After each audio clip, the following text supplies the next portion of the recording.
Praise the lord. అనేక సార్లు భయపడుతున్నారా, కలవరపడుతున్నారా, కృంగిపోతూ సరైన నెమ్మది లేక, ప్రశాంతమైన జీవితం లేక కంగారు పడుతున్నారా? అయితే ప్రభు ఈరోజు మీతోనే వాగ్దానం చేస్తున్నాడు. సామెతల గ్రంథం 3వ అధ్యాయము 24వ వచనం చూసినట్లయితే, పండుకున్నప్పుడు నీవు భయపడవు, నీవు పరుండి సుఖముగా నిద్రించెదు అని. నిశ్చయంగా ప్రియ దేవుని బిడ్డ, మనకు దేవుడు నెమ్మదిని కలగజేసే దేవుడు.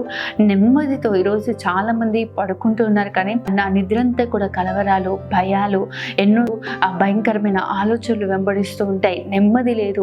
చాలామంది జీవితాల్లో విసుగుతో కలవరాలతో ఉన్నారు. నిశ్చయంగా ప్రియ దేవుని బిడ్డ, ఎవని మనస్సు ఆయన మీద ఆనుకుంటుందో వాడిని పూర్ణ శాంతి గలవానిగా ప్రభు కాపాడుతానని ప్రార్థన చేశాడు. ఈరోజు దేవునిపైన ఆధారపడండి, దేవుని ఆనుకొని ఉండండి. ప్రియ దేవుని బిడ్డ, ఎంతమంది మీకు విరోధంగా లేచినా, 1000 మంది మీకు మీ పైకి లేచినా, 10,000 మంది మీ మీదకి దండెత్తి వచ్చినా ఏ అపాయము రాకుండా ప్రభువే మిమ్మల్ని కాపాడుతాడు. మీరు నెమ్మదితో సుఖముగా నిద్రించినట్లుగా ప్రభు మీ జీవితాల్లో ఘనమైన కార్యాలు జరిగిస్తాడు. ఆమేన్. God bless you.